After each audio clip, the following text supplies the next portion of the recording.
Buenos días a todos. Gracias Raúl, Florencio, al Memorial por invitarme. Es la segunda vez que hablo aquí. Y la verdad que impresiona ver tanta cara muy joven, muy expectantes. Como dijo Raúl, soy Albino Machado. Tuve un atentado el 23 de julio del año 96 en Donosti, en el barrio de Alza. Yo entonces era jefe de cocina del Hospital Comarcal del Bidasoa, en Irún. Y bueno, me remonto a aquella mañana de un 23 de julio, verano, un día con chirimire en Donosti. Hacía calor, pero llovía algo. Y yo, como todos los días, solía llevar a uno de mis hijos, al pequeño, de 2 añitos y poco que tenía, a la guardería cuando iba a trabajar, sobre las 9:30 de la mañana. Pero ese día sucedió algo inesperado que no suele ocurrirme a mí, ¿no? Soy una persona de costumbre, ¿no? Pues me levanté 1 hora antes y tenía tiempo. Le dije a mi mujer, me llevo al niño andando hasta la guardería, está a unos 500 metros de casa. Me dice, ¿cómo vas a llevarlo andando? Que ya sabes, es un niño muy inquieto, ha sido muy inquieto, ahora no, ahora todo lo contrario, ahora es muy tranquilo. Entonces había empezado a andar y le gustaba mucho jugar con la silla, ¿no? Entonces iba más tiempo fuera de la silla, llevando la silla, que montado en la silla. Pues bueno, lo llevé esa mañana, andando tranquilamente. Me volví a casa, me cogí mi uniforme de trabajo, le di un beso a mi mujer y me fui a coger el coche que estaba enfrente de casa, a unos 100 metros. Llegué al coche, miré hacia adentro la cerradura, la noté como movida, miré un poco por dentro, no vi nada raro. Entonces los coches no se abrían con mando como ahora, era con llave. Me metí en el coche, arranqué el coche y justo venía una furgoneta que salía. El coche estaba aparcado en curva, pero con mucha visibilidad. Eché marcha atrás y de pronto, ¡boom!, una explosión, algo muy fuerte. Yo un poco como, ¿qué ha pasado? Pensé, dice, menuda leche me he dado, con algunos que venía que no he visto, ¿no? Pero no, el coche siguió cayendo de marcha atrás hacia la acera de enfrente, que tenía caída la carretera. Y entonces miré hacia adelante y vi 2 coches que estaban aparcados al lado con los cristales completamente destrozados, ¿no? Y mi coche se abrió, la puerta del conductor se abrió sola. Y miré hacia el techo del coche. El techo del coche estaba agujereado, como si fuera un colador, pero con cosas negras, ¿no? Todo, ¿no? Me quité el cinturón, fui para salir, no podía salir. Mi cuerpo no respondía, ¿no? Entonces me di cuenta que era una bomba. Yo creo que pasaron segundos que aparecieron 2 chicos, los que habían pasado justo cuando iba a salir con una furgoneta, y me dice, no te muevas, que te sacamos nosotros. Me sacaron ellos, me pusieron en la acera, apareció mi mujer, enseguida, aparecieron vecinos, varios vecinos, personas, y una señora mayor, la recuerdo, porque ya ha muerto, que se quitó su bata que tenía de casa y me la puso encima, ¿no? Como tapándome un poco y bueno, dice, bueno, ¿cómo te encuentras? Empezó a hablarme mi mujer, los vecinos, y bueno, y yo no sentía ningún dolor, pero no me podía mover de la cintura para abajo, no vi nada. Sí que me vi las manos, que tenía concretamente unas manchas de sangre, pero nada, no tenía nada, corte ni nada, ¿no? Vino una ambulancia, dice que tardó 3-4 minutos, a mí se me pareció una eternidad. Estrené la primera UBI móvil que hubo en San Sebastián, los hospitales. Una UBI móvil es unas ambulancias que puedes operar en ellas, si hay una urgencia, ¿no? Pues me tocó estrenarla a mí. Vino una médica, recuerdo, muy joven, y con 2 personas más. Empezó a hacerme preguntas y a ponerme un collarín primero, y no paraba de hacerme unas preguntas, cómo me llamaba, dónde vivía, cómo llamaban mis hijos, así continuamente, y ya me cansaba, ¿no? Pero ya entonces empecé a sentir dolores, me metieron con una camilla como pusieron, y ya cuando me metieron dentro de la ambulancia, mi mujer quería subir conmigo, no le dejaron. Mi mujer fue al hospital en un coche de la Policía Municipal de Donosti, y yo en la ambulancia empecé a sentir dolores, y cada vez que se movía, había algún bache, tenía bastantes dolores, ¿no? Y durante el trayecto la médica me fue hablando, me hacía preguntas, ¿no? Al subir al hospital hay una subida desde, si no conocéis Donosti, bueno, donde está el Real Arena, hasta los hospitales que están como a 200 metros más arriba. La carretera siempre ha estado muy mal, es decir, que siempre ha habido baches.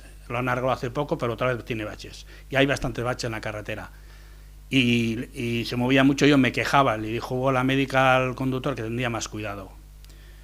Recuerdo cuando entramos en urgencias, había un montón de gente, enfermeras, médicos, pero me llamó la atención una cosa, entonces no lo conocíamos, ahora conocemos lo que es el COVID, como iban entonces los médicos, las enfermeras con todos esos trajes, ¿no?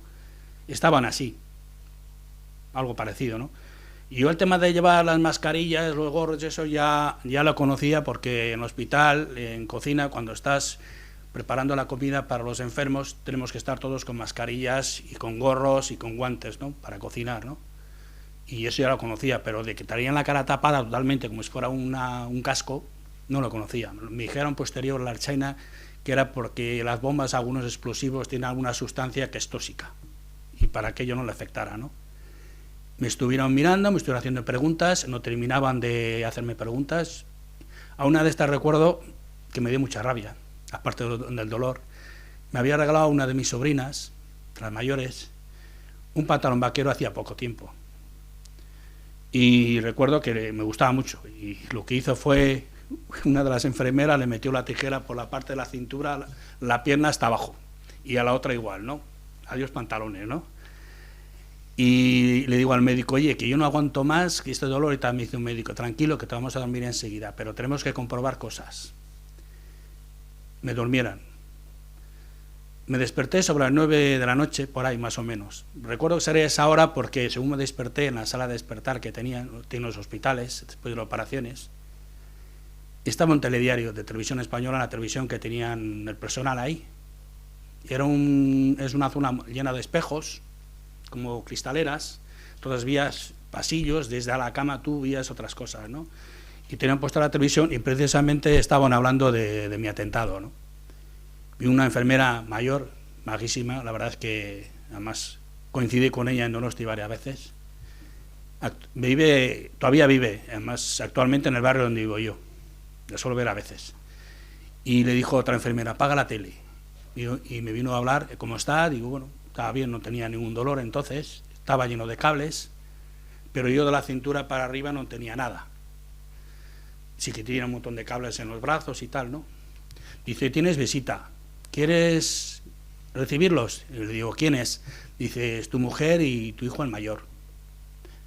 Me chocó mi hijo el mayor entonces, mira, casualidades de la vida, el lunes anterior, y eso fue un martes, el lunes anterior mi hijo mayor con 10 años se ha ido a las colonias a Vizcaya. Y cuando le fuimos a llevar a la mañana al autobús que salía del estadio de Anoeta, fuimos los cuatro, mi mujer, el hijo el pequeño, y yo y él, en el coche. Imaginaros que hubiera explotado el día anterior, ¿no? Hubieran puesto la bomba el día anterior. Le fuimos a llevar para las colonias al autobús. A mi hijo le fueron a buscar porque cuando, pues del atentado, estando en la sala de se ponen las autoridades, que estaba mi mujer, el diputado general de Guipúzcoa, señor Sodupe, la verdad es que hace poco le he visto, está retirado, una persona encantadora, le dijo a mi mujer si quería que traerían a su hijo de las colonias. Mi mujer le había dicho que estaban en las colonias. Y mi mujer pareció mejor traerlo porque se iba a enterar de cosas allí, en las colonias, que mejor se enterara por por su madre, ¿no? Y fue mandaron un coche oficial de la Diputación a buscarle. Y le dijo que tenía que ir alguien de la familia con el chofer para que el niño pudiera venir, ¿no? Y que él conociera, ¿no? Entonces fue uno de mis sobrinos, entonces tenía 16 o 17 años él, con el chofer a buscarlo. Y cuando llegó mi sobrino, por lo visto allí, le preguntó, ¿por qué me llevas? ¿Por qué me tengo que ir? Dice, no, es que tu padre ha tenido un accidente. Y en la vuelta mi hijo vino bastante entretenido porque le gustan mucho los coches. Y era un Mercedes último modelo, pues imagínate, un chaval con 10 años, con le gustaban los coches, preguntas con el conductor, tal, y vino entretenido. Pero cuando estaba en la sala de espera para entrar a verme, él se enteró lo que había pasado porque oía hablar. Aunque lo tenía aparte, él lo oyó. Y una de las preguntas que le hizo a mi mujer fue, ¿por qué le han puesto una bomba a papá? Mi mujer no sabía contestarle entonces, ¿no? Pero bueno, entró mi hijo y mi mujer en la sala donde estaba yo y yo les vi antes de entrar a través de los cristales, y la cara que tenían los dos, sobre todo mi hijo, es tremenda. Asustado no, pero muy superior, que estaba desencajado totalmente, ¿no? Pero en cuanto entró y me vio, le cambió, se quedó como más tranquilo, ¿no? Me preguntó cómo estaba y tal, y una de las frases que me quedó grabada, me dice, me has jodido las colonias, me dice, bueno, ya lo siento, le dije, pero ya te lo compensaremos más adelante. Él estaba bastante afectado, pero es una persona que le cuesta sacar sus sentimientos, ¿no? Tengo mucha suerte, por una parte, que tengo mucha familia. Éramos 9 hermanos, o somos 7 solo. Y mi hijo tiene muchos primos, de su edad sobre todo. Entonces, durante los 101 días que estuve en el hospital, él siempre ha estado con alguien de la familia. Y si no estaba con alguien de la familia, pues estaba en casa y solía subir algunos días al hospital. El pequeño mío solía quedarse también con una sobrina en guardería. Pero en 101 días, puedo decir que mi mujer fue todos los días, teniendo 2 niños en casa. Todos los días iba a la mañana sobre las 8:30 y solía ir por otra vez para casa sobre las 1:30 de la tarde, a las 2, cuando tenía que coger al pequeño de la guardería. Y eso es una suerte también, tener familia que te apoya, ¿no? El caso es que el atentado mío viene de años atrás. Yo ahora ya por el año 91, 92 había trabajado como cocinero en el cuartel de la Policía Nacional en Aldapeta, en San Sebastián. Está en el centro, no conoceréis, pero bueno, ya no existe. Hace unos años tiraron todo aquello. Y por lo visto la matrícula de mi vehículo la cogieron ahí. Y yo me enteré unos meses antes, bueno, un mes o 2 meses antes. Estando yo trabajando, me llamaron a casa, estaba mi mujer, desde la Policía Nacional, que habían pillado un comando que tenía la matrícula de mi vehículo. Igual habéis oído hablar de un tal Valentín Lasarte, que era el comando ese, que tenía la matrícula de mi vehículo. Cuando llegué a casa a trabajar yo a las 8 de la tarde, mi mujer me dice, oye, que han llamado y han dicho esto. Que si tienes alguna pregunta, les llamas. Al día siguiente por la mañana llamé.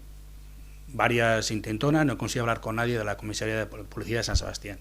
Varios días al final hablé con alguien y le pregunté si podía tomar alguna medida. Cambiar de vehículo, unas ayudas del Estado, cambiar la matrícula del vehículo, ¿qué podría hacer? Textualmente fue la contestación que me dieron la Policía Nacional. No puedes hacer nada. Y además no te preocupes que no va a pasar nada. Como tú hay miles. Me dijeron que había miles de matrículas de vehículos que tenían los comandos y como era una zona de colegios, hasta el cuartel de la Policía Nacional y estaban 3 colegios al lado. Y en la zona pues se aparcaban diariamente muchos padres con sus coches para coger a sus hijos. Y que había muchos como yo, miles, me dijeron. Que no me preocupara, que no pasaría nada. Yo me quedé un poco mosca y además me mosqué bastante con ellos. Dije, oye, algo habrá, ¿no?, que se pueda hacer, ¿no? Y yo no me fío. Dice, no pasa nada.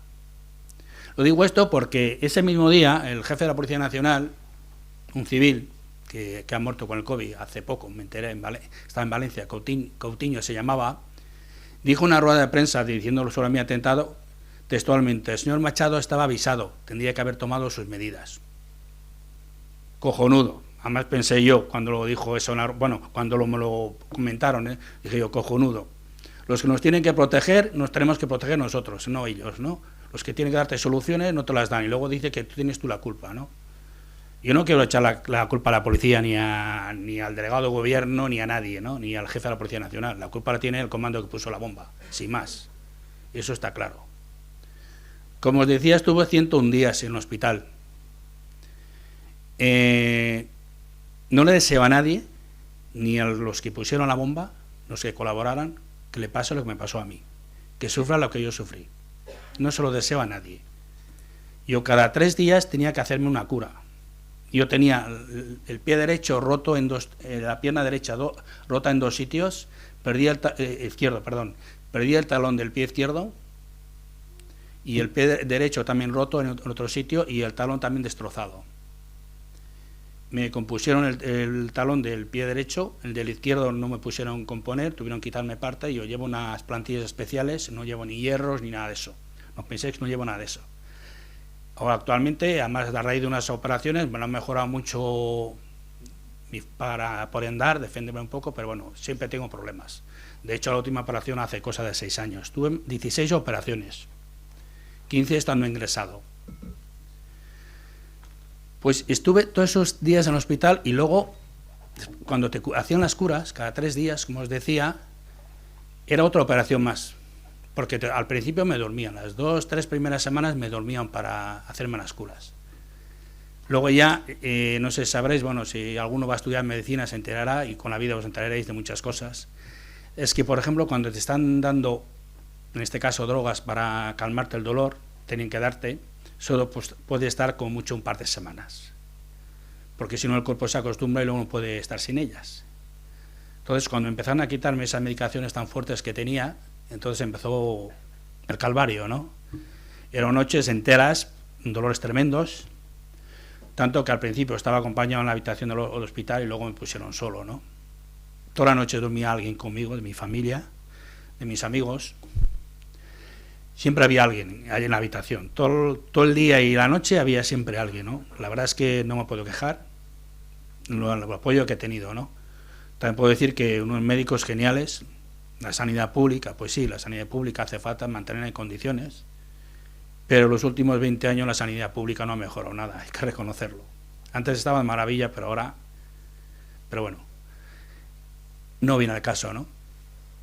Y todo ese tiempo ahí metido, y con esos dolores tremendos, cuando hacías las curas, luego te hacían las curas y estabas todo el día fatal. Luego en cuanto empezabas a sentirte mejor, otra cura y otra vez igual, ¿no? Y luego ya, pues cuando empiezas para rehabilitaciones.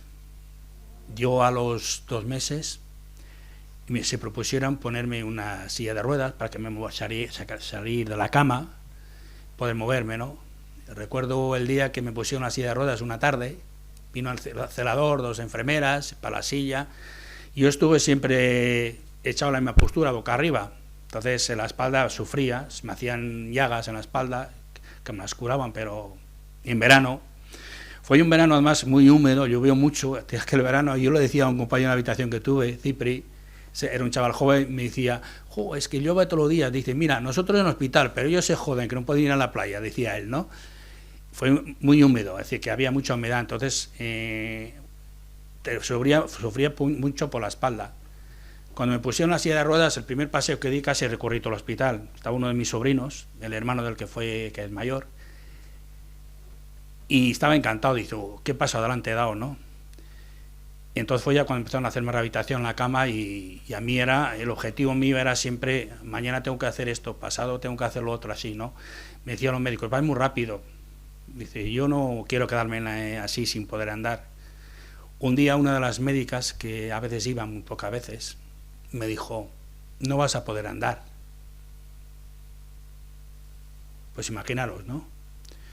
Y estaba acompañado entonces esa tarde de mi hermano, más pequeño, 2 años que yo, es enfermero, y era enfermero entonces. Y yo no me cabreé, simplemente me quedé un poco sin saber qué decir, ¿no? Salieron fuera y mi hermano salió con ella. Luego me enteré, esa médica no volvió a aparecer a mi habitación. Tuve una bronca con ella impresionante. Dice, primero hay que preparar a una persona para decirle esas cosas, ¿no? No se puede hacer.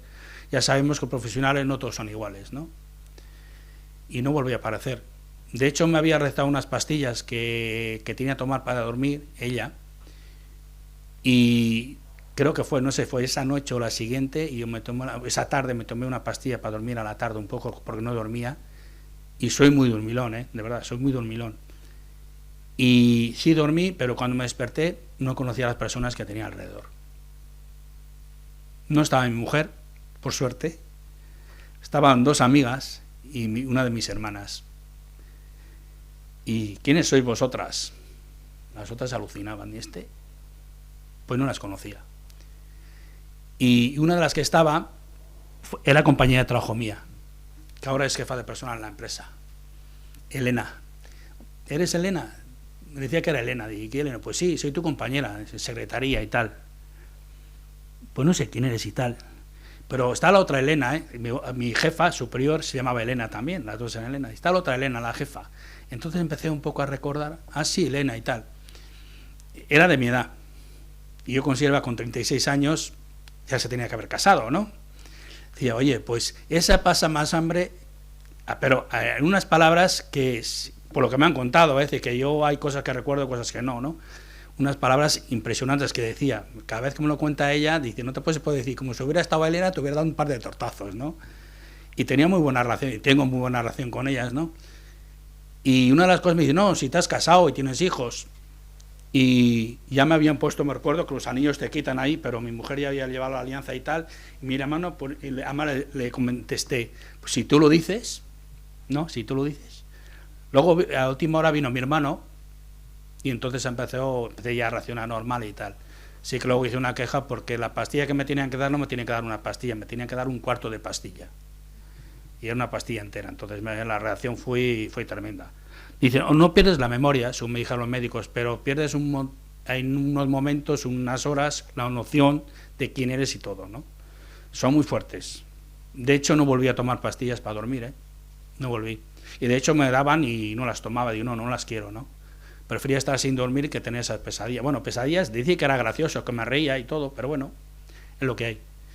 Luego empecé con el tema de las muletas, que tenía que usar muletas, me quitaron la escayola de la pierna derecha que tenía.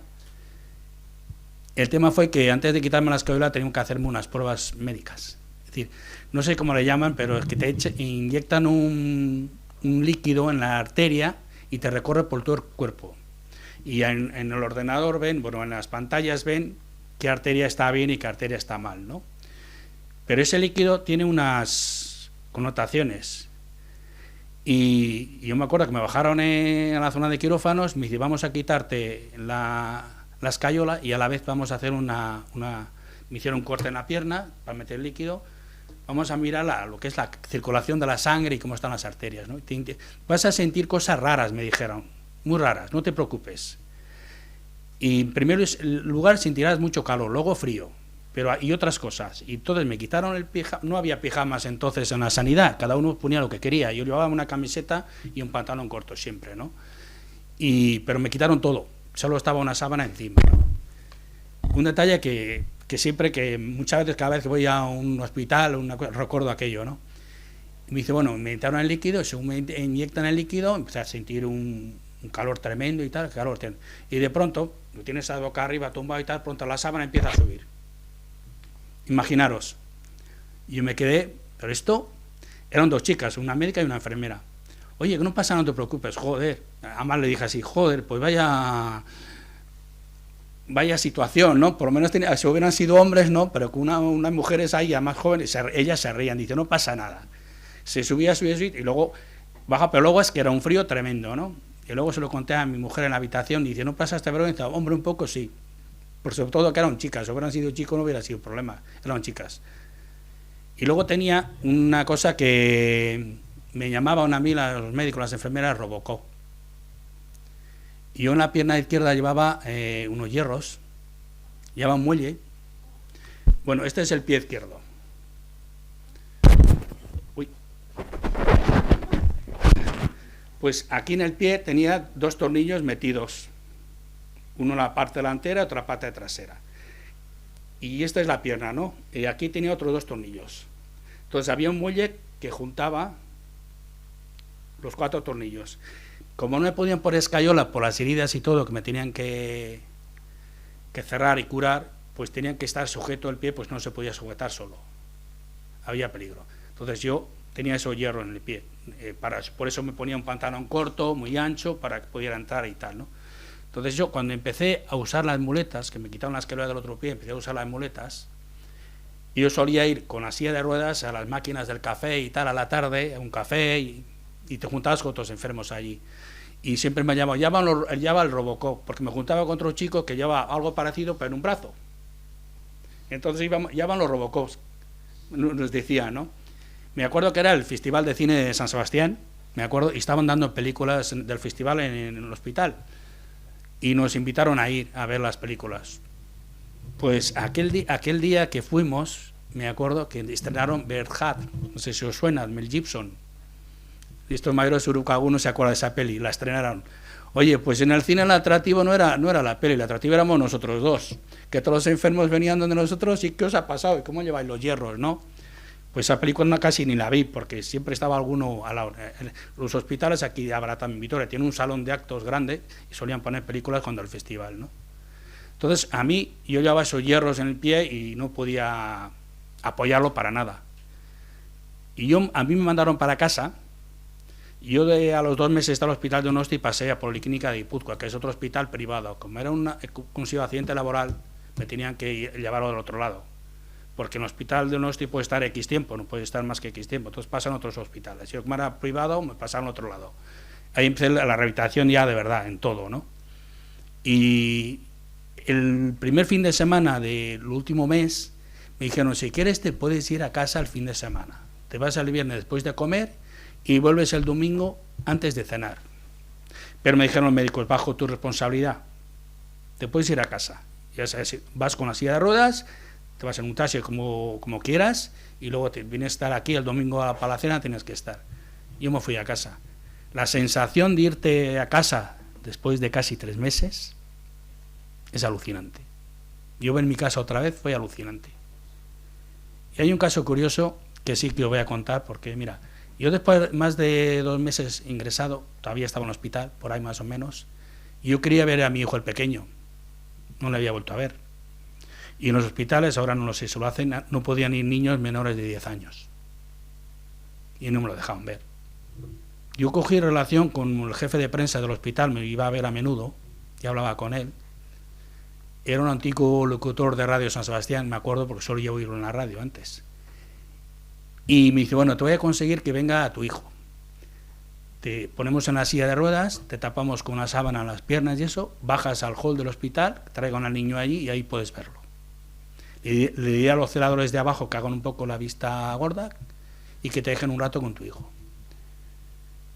Yo bajé sobre las 5 de la tarde, mi sobrina venía con mi hijo porque mi mujer estaba en el hospital, venía con su prima entonces ya tenía... Cristina tendría entonces 20 años o así, tendría ella. Y según me vio, en brazos de su prima, echó a llorar y no se acercaba a mí. Lo tenían en brazos, lo ponía a mi lado y él lloraba y se iba. Lo pusieron en el suelo y se iba. Empecé a hablarle y él no me hacía caso. La verdad es que delante de él no lloré, porque me aguanté, pero me resultó tremendamente duro. Y así estuvimos durante media hora. Al final conseguí que estaba conmigo, coger confianza, incluso me empujaba a la silla de ruedas y me llevaba por el pasillo y tal, ¿no? Estuve con media hora, un poco más. Para mí ese hecho me resulta tremendamente duro. Que mi hijo no me conozca fue tremendo, ¿no? Luego, después de ir a casa y ya en rehabilitación, digo, con las muletas, él me solía hacer jugarretas. Yo estaba en la sala, igual tenía las muletas siempre conmigo, en la cocina, me quitaba las muletas y se las llevaba. Y hasta que te las volvía a traer, y alguna vez pues estaba solo él conmigo. Mi mujer no estaba, yo por lo que sea, ¿no? Digo, hasta que este puñetero me trae, y yo le decía a mi mujer, oye, siempre que me lleva las muletas, no sé qué quiere que ande o no sé qué pasa, pero no me trae las muletas. Le costaba traérmelas, ¿no? Él algunas veces, ya de mayor, le he contado esas cosas, hoy tiene 30 años. Y dice, pero ¿cómo yo podía hacer eso? Pues sí lo hacía, sí, muchas veces, ¿no? Era muy inquieto, muy movido. Hoy en día es un remanso de paz, es muy tranquilo, ¿no? Mi hijo el mayor, por el tema del hospital, pues anduvo mucho con sus primos. Lo pasó muy mal en el colegio, porque él tenía 10 años y entendía las cosas. Y en aquellos años, que por suerte ya no eran los 80, ya en 96, yo también en este caso soy un privilegiado. En el año 96 se había formado ya en Vitoria la Oficina de Atención a Víctimas del Gobierno Vasco, con Julia Estela al frente, y en el Gobierno Central en Madrid se había formado la Oficina de Atención a Víctimas en Madrid también del Gobierno Central. Había ganado las elecciones en marzo de ese año el PP, y recuerdo a Martínez de Arruego, que era el director de la oficina, que me decía muchas veces, nacido en Donosti pero no vivía en Donosti, decía, eres la primera víctima que he visitado. y mantuvimos una relación bastante tiempo, bastante cercana, así como con el gobierno vasco. El actual Enrique, que está en el gobierno vasco, pues para mí no es un funcionario, es un amigo. Raúl lo conoce bien y la relación que tenemos la mayoría de las víctimas con él no es como un funcionario. Siempre si hay un problema, si no lo resuelve Enrique, no lo resuelve nadie, ¿no? Y eso tenemos que estar agradecidos, ¿no? En aquellos tiempos empezaron a cambiar las cosas. En el año 96 había más apoyo y tal, ¿no? Pero mis rehabilitaciones fueron larguísimas, es decir, que más de un año. Luego tuve varias operaciones posteriores. Hay un hecho curioso también que me ocurrió. Yo cuando estaba en casa, de las primeras cosas que quería hacer, salir a la calle, es ver el sitio donde fue el atentado. Es un sitio que podía pasar o no pasar, realmente pasaba, pero podía evitarlo yendo por otra calle, ¿no? Pero en cuanto empecé a andar con muletas, fui a ver el sitio. Sinceramente, no sentí nada, sin más. Y a los días fui a ver el coche. Estaba en un taller muy cercano donde lo había comprado, ahí metido dentro, con una lona tapado. Nadie sabía de quién era el coche y nada, nadie lo sabía, excepto los dueños. Y fui y estaba el dueño, que mantengo una relación muy buena con él. De hecho, le compré todos los coches a él y sigo comprando. Y mis hijos también, ¿no? Y fui a verlo, me dijo que no me dejaba ver. Me pilló un poco de buenas y le hice caso, pero a los 2 o 3 días volví. Daba una vuelta con unas muletas, acompañaba a mi mujer, y no estaba el dueño, estaban los empleados. Le dije que quería verlo, no me querían dejar, y uno de los empleados, que Santi, me acuerdo, me dice, no te preocupes, que ya te voy a enseñar yo. Y me lo enseñó. Sí que me causó impresión, el coche todavía estaba sin arreglar ni nada, tenía un agujero así tenía, solo, por debajo. Por dentro, la bomba explotó, pero estaba mal colocada, eran 2,5 kilos de dinamita. Al explotar, pegó en el chasis del vehículo, y en vez para arriba fue para abajo. Para abajo, la grava del suelo fue la que luego saltó para arriba, hizo el agujero y me dio de lleno en el pie izquierdo. En el derecho la rotura que tengo en el derecho es por el impacto de la chapa del vehículo de los bajos, se doblaron hacia arriba y por eso me hizo el daño que me hizo. Pues vi el vehículo tranquilamente, luego me enteré que, bueno, me lo compraron, posterior, y lo habían vendido, y concretamente me dijeron que lo habían arreglado y lo habían vendido en Bilbao, sin más. Y además le habían cambiado el color y todo, no me interesé más, ¿no? Y yo hablando con Ertzaintza, estando todo en el hospital, cuando hicieron los informes, me dijeron que ese vehículo me había salvado la vida. Si hubiera sido otro vehículo, no me salva la vida. No es por hacer publicidad, era un Golf. No es publicidad. En verdad me salvó la vida. Mi hijo era además color rojo y mi hijo el mayor estaba enamorado de ese coche. Le gustaba muchísimo ese coche. Y de hecho él ha vuelto a tener coche, tiene coche él, ha tenido ya 2 coches y los 2 son Golf. Y yo tengo vehículo también, tengo buenos vehículos y siempre he comprado Volkswagen. No sé por qué, oye, no es una publicidad, pero a mí me salvó la vida y estoy a gusto con él, ¿no? De hecho, claro, el taller también es de la Volkswagen, también los amigos, entonces eso influye también, ¿no? Y luego otro caso, cuando conducí por primera vez. Fue un día de junio, a principios de junio del año siguiente. Yo andaba con muletas y me dice mi hermano, oye, me paso por ahí a la tarde que vamos a llevar a los niños al caserío. Bueno, mi madre y mi padre vivían en un caserío cerca de nosotros, en el barrio de Alza, Donosti. Y vamos a llevar a los niños con la abuela y tal un rato, y dice, va a ir Begoña y Arme van a ir también, y tú y yo vamos a un centro comercial, tengo que comprar unas cosas, y me acompañas. Digo, vale. Que yo sigo andando y nosotros íbamos al coche. Me llevo a donde mí, a casa, bueno, vamos al coche. Llego al coche, me quito la muleta y me dice, me abre la puerta del conductor, lleva tú al coche. Me quedé un poco, digo, oye, yo que no estoy preparado para llevar el coche. Digo, tú llevas al coche. Yo había conducido su coche muchas veces y él el mío, porque nos intercambiamos a veces, necesitaba uno al otro los coches. Pues el hecho de sentarte en el asiento conductor, ya había ido con él varias veces, sin conducir, y arrancar el vehículo fue todo un mundo. Me pasó toda mi vida. Cuando gira la llave hasta que arranca, fue tremendo. Cuando oyes el motor que arranca, es decir, pasan milésimas de segundo, ¿no? Para mí fue un eterno. Arranqué el coche, saqué el aparcamiento y anduve unos 150, 200 metros. Paré más adelante y me puse a llorar. El otro lo asustado, ¿pero qué te pasa? ¿Te duele algo? ¿Es que tienes algún problema? Dice, no, le dije simplemente, prueba superada. Le dije, al mes y medio me compré otro vehículo. Así me quité el miedo porque nunca me planteé muchas veces estando en el hospital cómo volvería a conducir, ¿no? Pues me quité el miedo. Otro curioso fue también cuando me quitaron los hierros de la pierna. Un 7 de enero. Me llamaron de la mutua, dice, oye, tienes que venir, vamos a quitarte eso, que hace falta ya quitar los hierros y tal. Me llamaron, fui a la mutua, a la consulta médica, donde iba a hacer la rehabilitación. Me dice, túmate la camilla, me tuve la camilla, iba con mi mujer, estaba la enfermera y un médico. Y veo un médico con unos alicates y una llave inglesa. Digo, ostras, que yo no sé, además le dije, oye, dije, Fernando, que yo no soy yo un coche, ¿eh? Dice, ya, pero tienes hierros, me dice. Vale. Y dice, ahora te lo vamos a quitar, te vamos a preparar. Empiezan a andarme en la pierna y tal, de pronto me doy cuenta que, pum, sentí como un pinchazo, me habían quitado los 2 tornillos del pie. Y acto seguido los 2 de arriba, ¿no? Le miro, estaba tumbado. Me vino un esto a la cabeza, menos mal que estaba tumbado, pues no me hubiera caído, ¿no? Quitaron los hierros, todo y tal. Digo, ¿qué? Mira, ya está todo fuera. ¿Estás bien? Dice, bueno. Dice, qué bien ahora me puedo poner pantalón largo y todas esas cosas, ¿no? Le digo, sí, y ahora puedes hacer la rehabilitación en condiciones, sin esto, ¿no? Y le digo yo, ¿qué vas a hacer con esos tornillos? Me dice, pues tirarlos. Digo, dámelos. Los 4 me los quedé. No son tornillos normales, son de titanio. Es titanio. Todas las hierros que nos ponen a los enfermos, a cualquier tema de huesos, normalmente son titanio, ¿no? Es caro, ¿eh? Y dice, bueno, pues quédatelos. Me dice, si los vas a guardar antes, lávalos bien y ya está, porque no se oxida ni nada de eso, ¿no? Y digo, dame también el otro, que es una especie de muelle así. Dice, no, esto vale 6.000 euros, ¿cómo te voy a dar esto? Bueno, me dijo en peseta, ¿no? Pero valía como 1.000.000 de pesetas. ¿Qué? Sí, vale, es tanto, eso vale mucho. No te lo puedo dar. Vale, me quedé.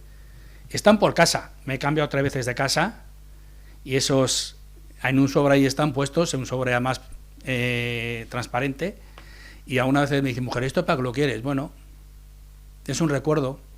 Ellos me ayudaron a recuperarme el pie y son parte de mí aunque estén ahí, ¿no? Y el otro día con unos amigos hablando en casa salió el tema y se los enseñé. Uno de ellos no me lo había visto con ellos, los demás sí que me habían visto con los hierros. Dice, joder, me dice uno, oye, pues esto puede sacar una pasta, se los venden, me dice. Digo, sí, voy a venderlos, estos son parte de mí, ¿no?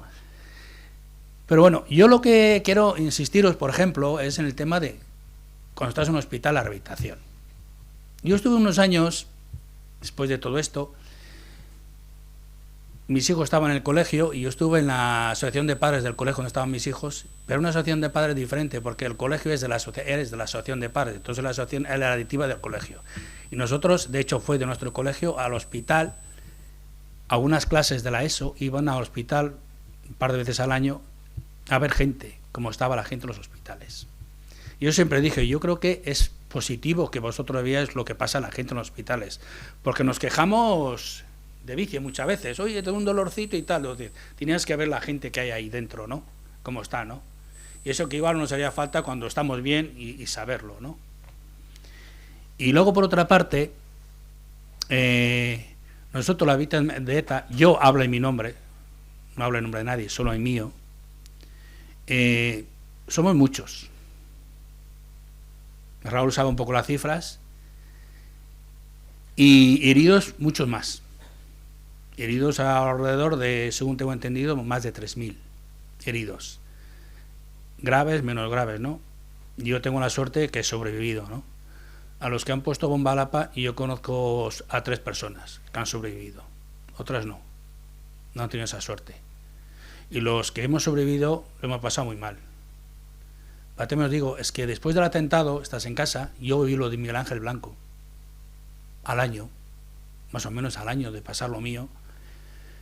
Y cada atentado que había era otro dolor tremendo que tenías aquellos días, ¿no? Te ponías en lugar de todas esas familias, lo que están pasando. El muerto ya no, si hay muerto ya no lo sufre, pero la gente que queda sufre mucho. Y el caso es que se redestrozan tantas familias para nada.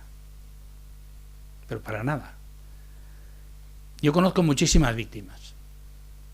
Yo estoy hablando hace poco con unos amigos, que uno es periodista de Madrid, y me comentaba, ¿tú me podrías dar la lista de las personas que conoces como víctimas? Digo, mira, por nombres te podría decir algunos, pero por caras, yo creo que las conozco a todas las que hay, todas que sepamos, porque hay víctimas que no se dan a conocer. En Euskadi y en Guipúzcoa conozco muchísimas. Tengo mucha relación con muchísimas víctimas. El grupo que estamos yendo en Donosti, en Guipúzcoa, a los colegios, nos conocemos todos. No somos muchos, somos, creo que actualmente 10. En Vizcaya, más o menos también. Aquí en Álava, no lo sé cuántos son exactamente. En Álava conozco algunas y hay una persona que le quiero mucho, que está aquí en Álava, Sara, y su hermana, no sé si la conocéis, Marta. Conozco más a Marta, ayer hablé con ella. Dije que iba a estar con vosotros hoy aquí y me dice, mira, vete tranquilo porque son muy buenos alumnos y tienen unos profesores muy majos. Dice, es gente muy maja. Y además me dice, porque a la alavesa me dice, ya sabes, con un navarro son muy majos. Me dice, bueno, dice, me alegro, dice, me tranquilizó. A mí al principio cuando empiezo a hablar me cuesta. Habréis notado, ¿no? Te vas soltando, ¿no? Pero creo que es la clase más grande que he tenido hasta ahora. Y llevo casi 10 años yendo a los colegios. Y me sorprende. Me sorprende ver vuestras caras, ¿no? Sé que tenéis poca información, que habéis leído poco del tema. Pero las víctimas no somos algo que hay que pasar, ¿no? Una hoja y se pasa, ¿no? Hay que estudiarlo, ¿no? Me recuerdo del niño, mi padre no sabía leer ni escribir. Aprendió a hacer su firma con casi 60 años. Y mi padre vivió algo de la guerra civil española, que yo no nací en España, mi padre no nació en España, yo nací en Portugal. Vine con 11 años a San Sebastián, que es mi ciudad de acogida, me siento en unos tierra más. Y mi padre me solía decir sobre el tema del terrorismo, de las guerras, me decía, si hay algo que un pueblo tiene que aprender es acordarse de su pasado. Si no se recuerda el pasado, está condenado a repetirlo. Yo aquí he oído, alguien de aquí, una vez dijo, no hace mucho, que me gustaría ser alemán. ¿Te acuerdas? Y es cierto, los alemanes reconocieron el Holocausto en los 80, fíjate, después de la Segunda Guerra Mundial. ¿Y sabéis por qué los alemanes se volcaron con el Holocausto en los 80? Por una serie de televisión con ese título, Holocausto. Algunos somos un poco mayores, yo vi algunos capítulos, como estaba trabajando en hostelería y mis horarios no me daban no compaginaban para ver esa serie, porque entonces no podías ver las series cuando querías, es cuando te las ponía, no es como ahora, ¿no? Y yo estudié mucho historia, me gusta la historia desde siempre, ¿no? Y a mí el que en Alemania se reconozca el Holocausto, todos los alemanes lo reconocen lo que ha pasado y hacen mea culpa, yo creo que en Euskadi, en España en general, tenemos que mirar también un poco para atrás. Tenemos que avanzar. Soy muy positivo. Creo mucho en vosotros, en los jóvenes, porque nuestra generación creo que no va a liquidar el tema de ETA. No lo vamos a cerrar en condiciones. Igual vosotros lo podéis hacer, pero siempre con verdad y justicia. Siempre es lo más importante. La paz tenemos que tenerla, tenemos que conseguirlo. Nosotros las víctimas, la mayoría estamos poniendo todo lo que podemos. A mí cuando me propusieron desde el gobierno vasco hacer esto, lo veía muy negro. Hoy soy muy positivo. Veo que cada vez se apuntan más colegios, cada día. Igual no son todos los que tienen que estar. Lo comentaba antes con Raúl, en Euskadi los colegios públicos prácticamente no participan. Son colegios privados, concertados, pero públicos muy pocos. Te lo hablo a nivel de Euskadi, en Navarra no conozco el tema. Yo estuve el martes con el delegado de víctimas del gobierno navarro, hablamos un poco del tema, pero no me explicó si lo hacen o no hacen en Navarra. los profesores vuestros igual lo saben, ¿no? Se hacen esto en Navarra. En Guipúzcoa estamos haciendo, y a veces faltamos gente, ¿no? En Álava sí que lo están haciendo, en Vizcaya. Hace falta informaros. Porque es un pasado que no se tiene que repetir. Y una herida no se puede cerrar sin más. Hay que curarla primero. Y yo creo que con el tiempo lo conseguimos. Pero vosotros tenéis que dar muchos pasos. Y está en vosotros. El enteraros lo que ha pasado, no leas los titulares, lees siempre lo que hay detrás del titular. Porque a veces los titulares engañan. Eso es fundamental. Y el fundamental es estar informado, leer, porque hay que falta leer. Y tener todas las versiones, preguntar a vuestros padres, a vuestros abuelos, a vuestros tíos, qué ha pasado. Y cada uno os dará su versión, y vosotros queréis con la que queréis oportuna, ¿no? Pero es muy importante. Para nosotros lo hemos pasado, no queremos que lo pase nadie más. Y me acuerdo una frase de mi mujer que siempre decía, cuando me pasó a mí, que no le pasa a nadie más. Fue en el 96, pasaron muchos casos posteriores, y muy graves, después lo mío, ¿no? Y os dije antes, ¿os imagináis los que hemos pasado por eso cuando había un atentado lo que pasamos otra vez? Volví otra vez a la vuelta. Y yo, por ejemplo, otro día comentaba con otra víctima que antes de las elecciones municipales estuvimos en los colegios y resulta que al día siguiente nosotros hemos estado 2 en un colegio, se publica que en las listas electorales de Bildu hay presos de ETA. Me comentaba Alberto así, cojonudo. Nosotros damos 2 pasos y ellos dan 3 para atrás. Nosotros adelante y ellos 3 para atrás. Lo que hemos hecho ayer, ¿qué nos vale? Y yo le dije, mira Alberto, tenemos que tener fe. Nosotros vamos a poner nuestro y cada uno tiene que cargarse con sus responsabilidades, ¿no? La verdad que a nosotros las víctimas la política no nos ayuda a nada. Pero nada. Estamos ahí muchas veces entre la espada y la pared, ¿no? Nosotros tenemos contacto con los funcionarios y ellos responden en todo lo que ellos les corresponde, ¿no? Pero para arriba ellos no pueden hacer nada, ¿no? Reconozco, yo el primero reconozco que en el País Vasco estamos bastante bien dentro de lo que cabe, atendidos. Igual otras comunidades no lo sé cómo estarán, ¿no? Dentro de lo que cabe, atendidos, pero hay cosas, nuestras reivindicaciones no terminan de darse a la luz, ¿no? Para mí, sinceramente, el futuro está en vosotros. En que sepáis lo que pasó y saquéis vuestras conclusiones. Además os pido, sinceramente, que os impliquéis en la paz. Porque es muy bonita. La paz es muy bonita. Pero nos toca a todos poner parte de nosotros. Un granito, ¿eh? Parece una tontería, pero un granito, otro granito, ¿no? Igual alguien al final decide dar el paso definitivo, pues reconocer lo que ha pasado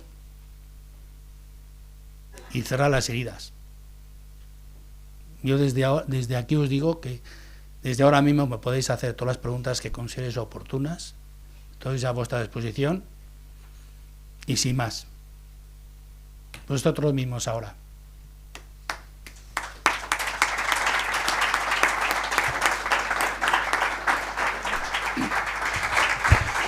Muchísimas gracias, Albino, por el esfuerzo y en fin, por todos los detalles que nos has contado. Yo creo que ha sido muy interesante, que seguro que tenéis alguna pregunta, y habéis podido comprobar, entre otras cosas, que las víctimas no son solo víctimas, sino que además son padres, son maridos, son cocineros, como en el caso de Albino, o un herido también que se tiene que rehabilitar en el hospital, que pasa por ese trance, y muchas otras cosas, ¿no?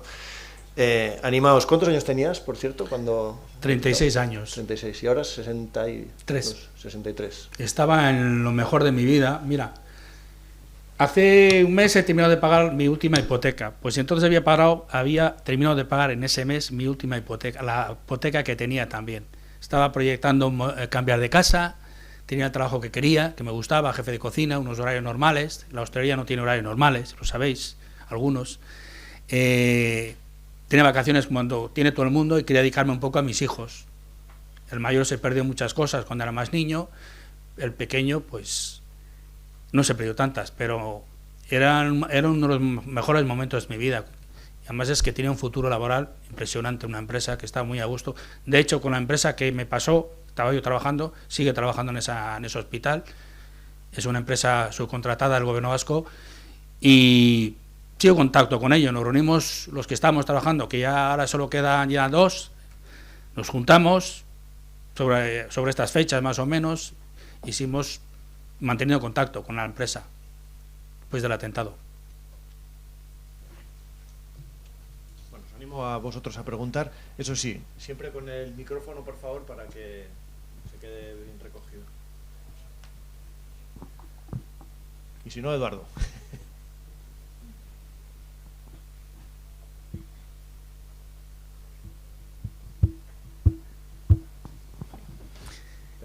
Ponte de pie.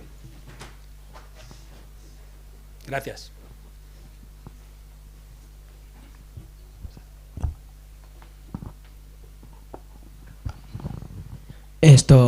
¿Llegaste a conocer a las personas o el nombre de las personas que te pusieron la bomba?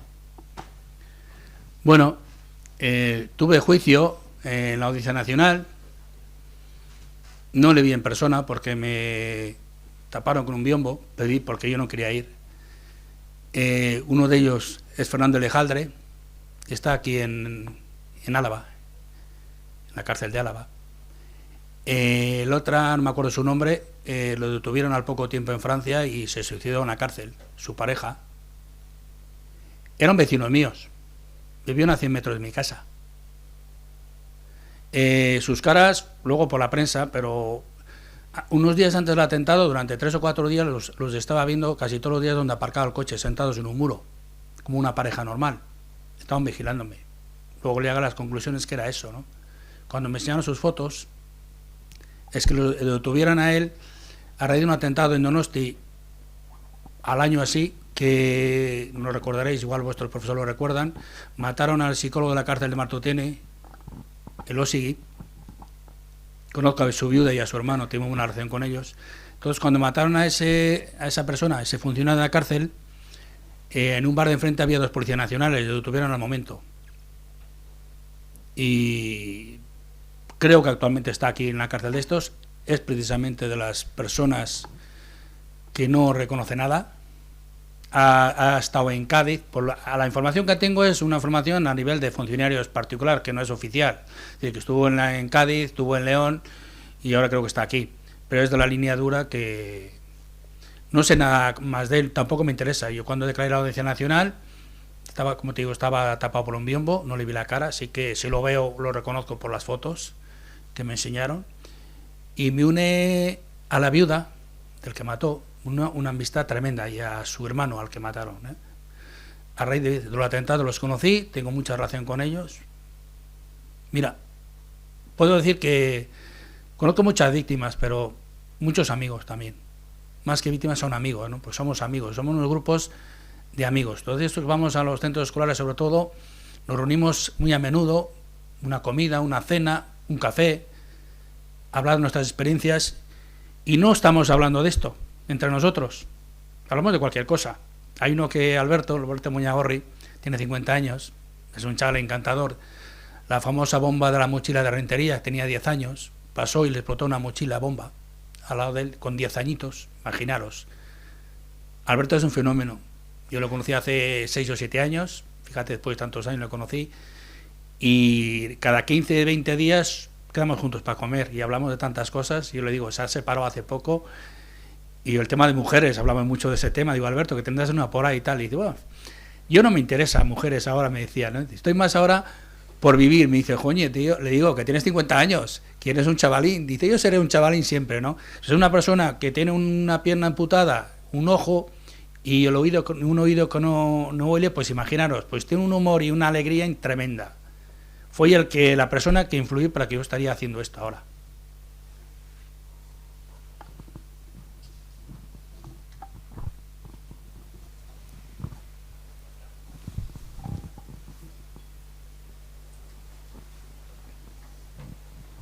¿Sentiste rencor o odio hacia los que te pusieron la bomba?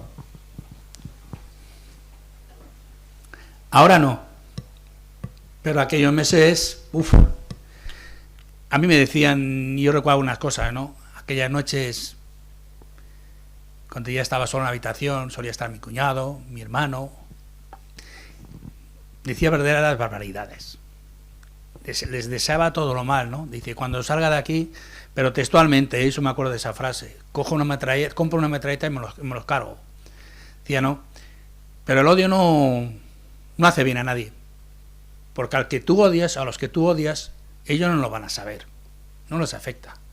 El odio te corrompe a ti, te hace daño a ti.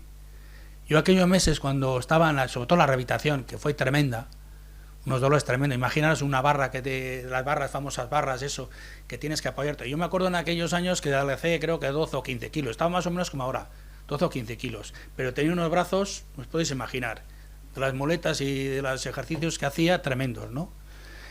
Y me acordaba de ellos, es decir, me acordaba de todo eso. Es que además me acordaba, porque me hacían que me acordara, porque cada 2 por 3 había un atentado. Y yo estando... Recién mi atentado, creo que fue al día siguiente, hubo otro atentado mortal aquí en Ordicia, que mataron al de Grúas de Usabiaga, al empresario este. Y me recuerdo una enfermera, de madrugada, fue a hacerme algo, cambiarme el suero o algo a la habitación, y me dice, jo, es que tú tienes suerte, tú estás aquí y vas a sobrevivir, pero terminan de matar a otra persona. Y ostras, dices, ostras, a mí también eso me dolió. Dice, no era el momento más adecuado, la persona más adecuada para decírselo, ¿no? Pero bueno, el tema, no todo el mundo sabe llevar las cosas también, ¿no? Decir las cosas cuando debe, ¿no? Y tenía un odio tremendo, sinceramente. Yo empecé a recibir asistencia psicológica al mes, con Pilar, mi psicóloga, mi primera y única psicóloga. Estuvo 1 año y pico conmigo, nos víamos a menudo. Me presentó otras víctimas que ella trataba, conocí otras víctimas a través de ella, y me enseñó en que el odio no me iba a llevar a una parte, y lo he comprobado que no me llevaba a ninguna parte. He cambiado el chip. Algunos me dicen que soy mejor persona que era antes. Yo creo que siempre he sido igual, no lo sé, pero lo que sí sé es que soy bastante más sensible al dolor de los demás y el ponerme en lugar del otro, eso sí. Pero yo digo, lo odio no va a ninguna parte con nadie. Y si tienes un problema con alguna persona, la odias por lo que sea, a un amigo, porque a veces pasa entre los amigos mismos, háblalo, díselo, oye, que yo no estoy de acuerdo con esto, pero es que no hagas esto y tal, ¿no? Pero el odio no lleva a ningún lado. Porque el odio al final también te lo lleva a la violencia, ¿no? No sé si habréis estudiado alguna vez o habéis hablado de Gandhi.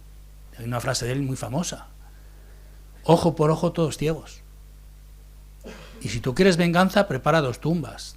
No es de Gandhi, es de otra persona. ¿De qué es? La venganza, prepara 2 tumbas. Pues yo no recomiendo a nadie el odio, ni las venganzas. Nosotros la víctima no queremos venganza. Yo no recuerdo ninguna víctima que se haya vengado de nada. Y os digo que ha habido gente que tenía oportunidad de venganza. Es decir, en las fuerzas de seguridad del Estado, en el ejército, tiene acceso a las armas. Yo recuerdo cuando estuve trabajando en el cuartel de Policía Nacional de Apeta, y la zona donde entraba yo para cocinas y para comedor, pasaba por donde tenían el arsenal, las armas. Y me quedaba alucinado. Yo no he cogido un arma de mi vida, es decir, bueno, he cogido una escopeta de balines. Y no he cogido un arma de mi vida, no he ido a la mili. Yo me libré de la mili proceso de cupo, aquí iba a hacer además aquí en Donosti, y me libré de la mili, no fui a la mili, nunca he cogido un arma. Todos mis hermanos, chicos, han ido todos a la mili, hasta el pequeño, pero yo no. Y me suelo decir, ¿solo los tontos se libran de la mili? Pues mira, yo seré tonto entonces, porque yo me he librado de la mili. Y yo lo digo, las fuerzas de seguridad del Estado tenían acceso a armas. Tú imaginaros, un policía sale herido, coge su arma, hay una manifestación de Bildu, tú qué sé, saca el arma y mata a 3 o 4. ¿Quién se lo iba a impedir? O un militar, o un capitán, o un teniente, hasta un soldado tiene acceso a las armas, y nadie lo ha hecho. Nosotros lo que queremos es justicia. Y los que han sido condenados, nos guste más o menos las leyes que tenemos, son condenados, van a la cárcel, cumplen los años, se corresponden y se acabó. Y cuando salgan, ojalá salgan rehabilitados. Pero odio y venganza, a nadie lo recomiendo. Para nada, no llevan una parte.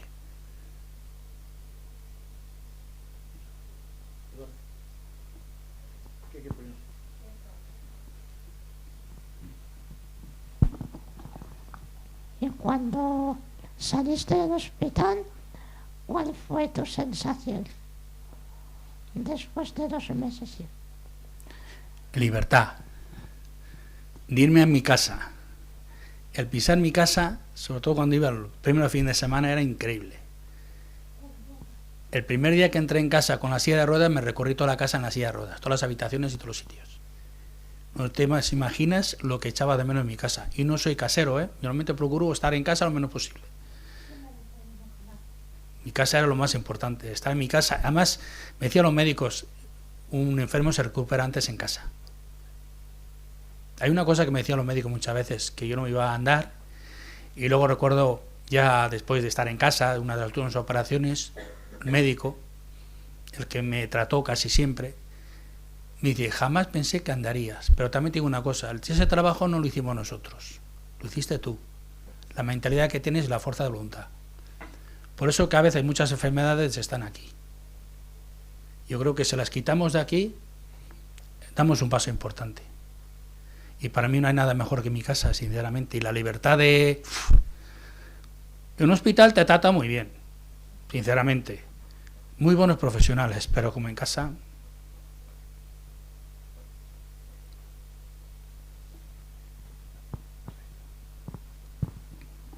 Antes del atentado, ¿tú salías con miedo a la calle, sabiendo que tenían tu matrícula? Mira, cuando me lo comentaron, la Policía Nacional fue allá por de ese mismo año, el atentado fue en julio, allá por antes de Semana Santa. Aquellos días, principio, me dijeron, bueno, si quieres, tú mira el coche cómo está y tal, ¿no? Los primeros días, cuando cogía el coche, miraba un poco debajo, como disimulo. Además, os digo, alguna vez tiraba las llaves como para disculpa de cogerlas. Las llaves, no miraba. Nunca me creí, porque fue la sensación que me dio, es decir, la propia policía, que no había peligro. Además, yo siempre pensé, mirarán antes de hacer algo, ¿no? Me sabrán quién soy y tal. Pero luego, ahora piensas y dices muchas veces, ¿cómo que narices sí soy? ¿Tienen derecho a atentar contra cualquier persona? Sea policía, sea militar, sea político. No.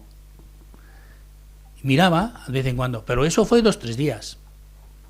Luego yo, a principios de julio, tuve vacaciones. Hasta el 15 de julio estuve de vacaciones, estuve fuera. Venimos vacaciones y ya te digo, y nosotros venimos vacaciones el 16 o 17 de julio y empecé a trabajar el lunes anterior. El día que llevé a mi hijo a las colonias, el mayor, ese día empecé a trabajar yo, después de las vacaciones.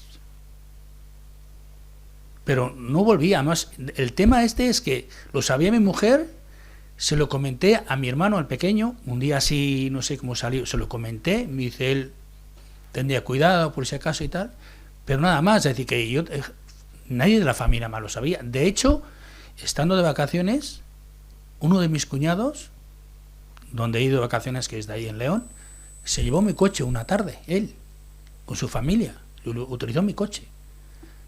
Y alguna vez me lo he echado en cara, bueno, sobre todo su mujer, porque había utilizado el coche, no le había avisado y tal, que igual le hubieran puesto allí la bomba, ¿no? Y dice, hombre, al final voy a ser responsable yo de que me hayan matado a Kennedy, ¿no? Porque ya está bien, ¿no? Porque a veces tienes cosas con las familias, oye, yo sé, a mí me habían avisado esto y se acabó. Es decir, que yo es que no le di importancia, sinceramente no le di más importancia. Es así.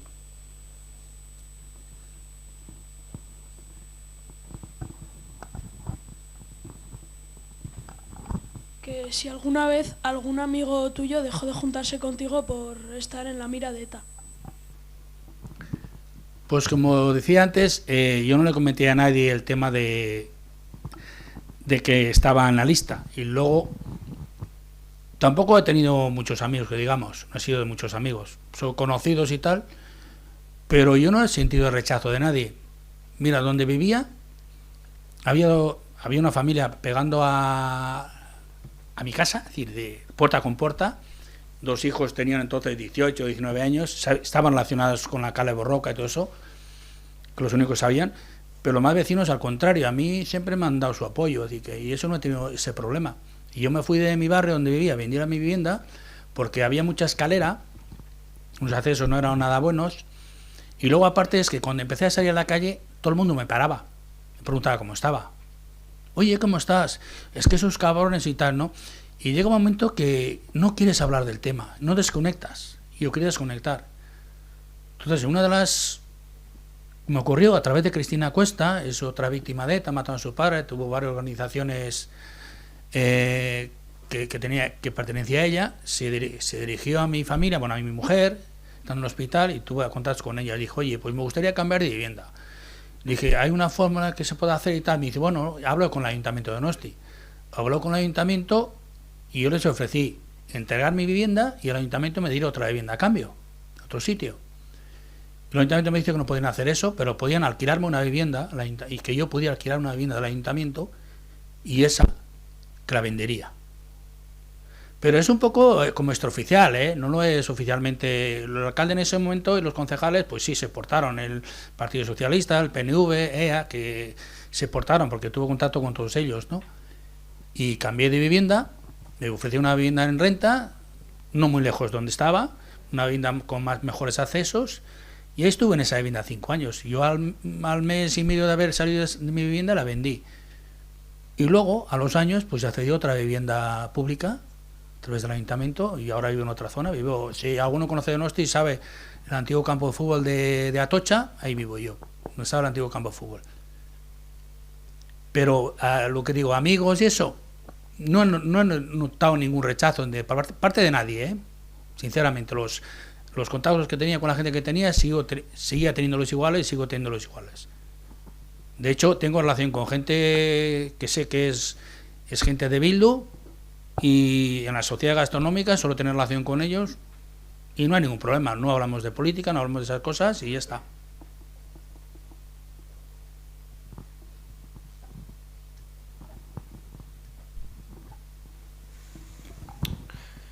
Una cosa, Albino. ¿ETA reivindicó tu atentado?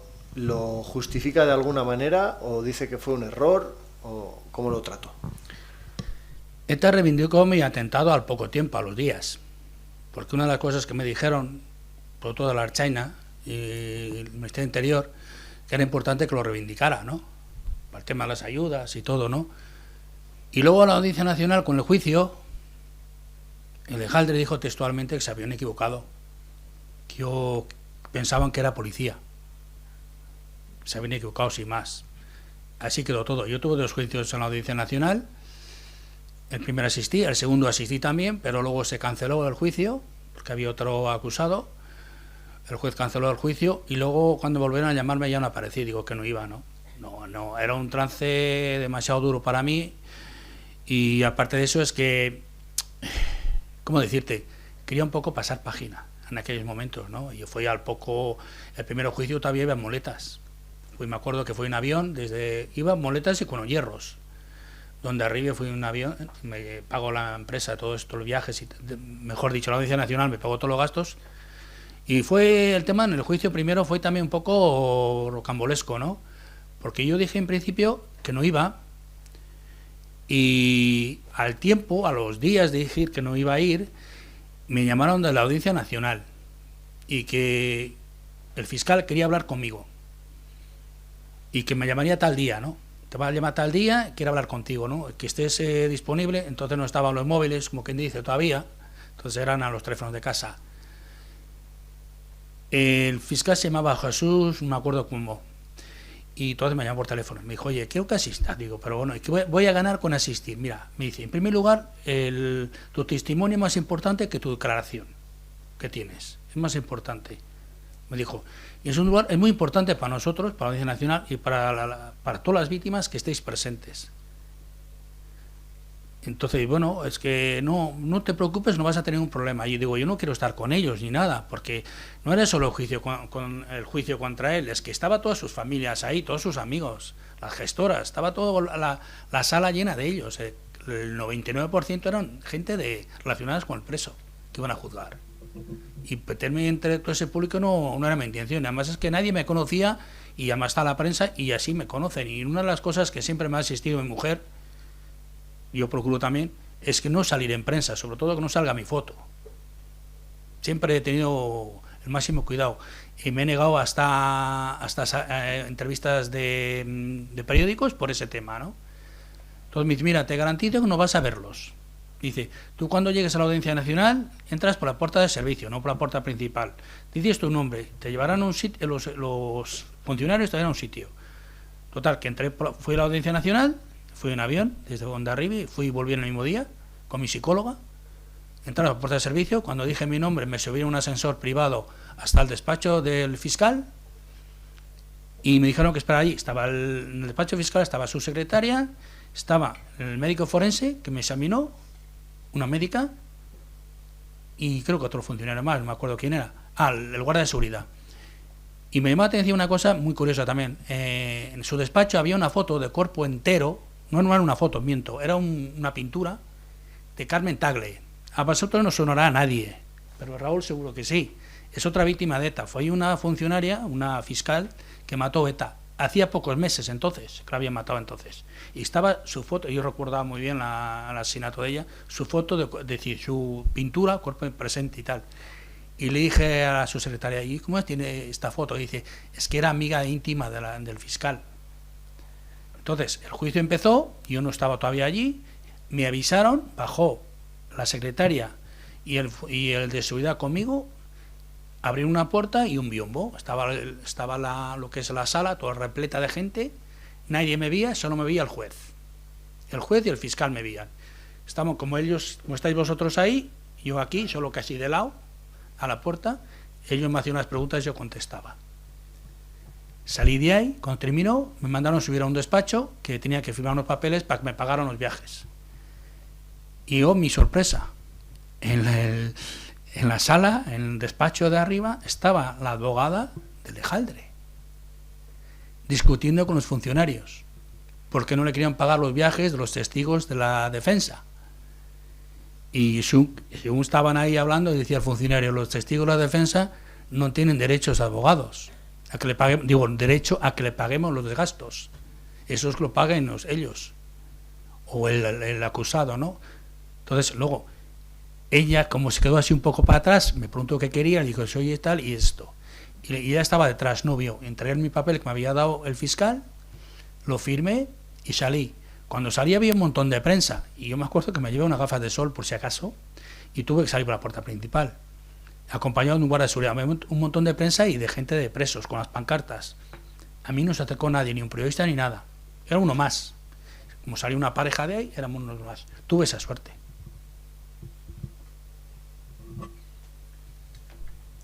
Yo creo que hay tiempo para una pregunta más, animaos, porque si no la voy a hacer yo y no es tan interesante. Yo quiero aprovechar si queréis la ocasión. Si tenéis cualquier duda, lo que sea, preguntarme, sin miedo. Levántate, por favor. Si alguno de los que te pusieron la bomba te llegaran a pedir perdón, ¿tú serías capaz de perdonarlo? Bueno, el perdón es algo muy personal, ¿no? En primer lugar, dudo que me pida perdón el superviviente, el que vive, dudo que me lo pida. Por la información que tengo es de la rama más dura de ETA y no se va a arrepentir de nada, por lo menos la información que tengo. Si me lo pide él, pues igual ahora mismo sí, mañana no. Pero como es algo tan personal, mira, yo siempre suelo decir, es una pregunta que me hacen todo el mundo, me extrañaba que hoy no hicierais vosotros. Nosotros lo hemos dado todo ya, es decir, nos hemos dado nuestra sangre, nuestro esfuerzo, nuestros dolores. Yo creo que la sociedad ya nos puede pedir más, que perdonemos. El otro día un líder político en este país, en el País Vasco, dijo que las víctimas son unos estorbo para la libertad y para la paz. Valiente argumento, ¿no? Las víctimas somos un estorbo. Y además digo una cosa, por desgracia en algunas cosas tiene razón. Para muchos somos un estorbo. Y eso es así. Para Bildu somos un estorbo. Para nuestro gobierno actual, ahora mismo también. Y hay otros partidos también, igual al momento dado nos utilizan y luego nos dejan, ¿no? Suelen decir que nos suelen utilizar. Yo de luego no me siento utilizado. Si me invita a un acto del Partido Socialista con temas de víctimas, yo voy a ir. Si me invita el PNV, voy a ir. Si me invita el PP, voy a ir. Si me invita el Bildu, no. Eso lo tengo claro. porque primero tienen que reconocer el daño causado. Y para mí eso es fundamental, es decir, el primer paso para avanzar es reconocer que te has equivocado. Para mí es fundamental eso, para avanzar todos. Porque a unos partidos se les exigen unas condiciones, ¿no?, para participar en la vida política. Yo no me gusta hablar de política con vosotros porque además no viene al caso, pero algunos partidos como Bildu todavía necesitan andar mucho para estar a la altura de los demás. Porque si tienes en tus listas electorales y en los estamentos del partido gente relacionada con ETA, tienes que dar muchos pasos para estar a la altura de los demás. Pero el perdón, te podría decir ahora que sí, igual que mañana que no, porque es tan personal y depende cómo te encuentres al momento y cómo te lo pidan, que es muy importante. Y además hay formas de pedir, lo sabéis vosotros. Oye, mamá, déjame que me quedo hasta las 10. Oye, mamá, porfa, déjame quedar hasta las 10, ya no es lo mismo. Lo pillas, ¿no? ¿Y alguien te ha pedido perdón? Individualmente ha habido gente que sí me ha dicho. Individualmente. Pero tampoco puedo decir más. Hay gente que prefiere mantenerse en el anonimato y te dicen cosas, pero personalmente, ellas, no como partido, no como preso, nada, ellas.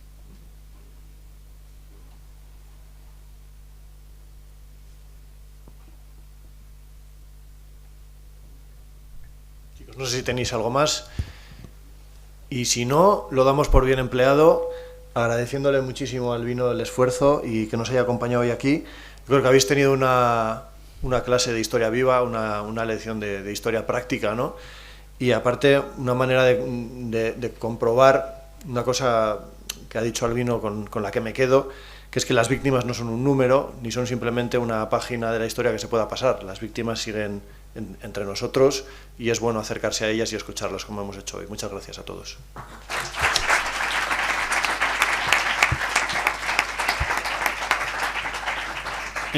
Bueno, yo quiero deciros algo. En primer lugar, muchas gracias por vuestra atención. La verdad es que viendo vuestras caras sé que queréis saber más y preguntar, no os cortéis, preguntar. Y lo más importante, en la paz es muy importante. Y eso hay que ganárselo día a día. Gracias por vuestra atención, de verdad, a vuestros profesores. Y bueno, también decir a vuestros profesores y tutores, pues que igual os merecéis un poco que os suba un poquito la nota, por aguantarme mi charla, ¿no? Gracias. ¿Qué colegio sois? Muchas gracias al centro escolar y seguir así. Gracias.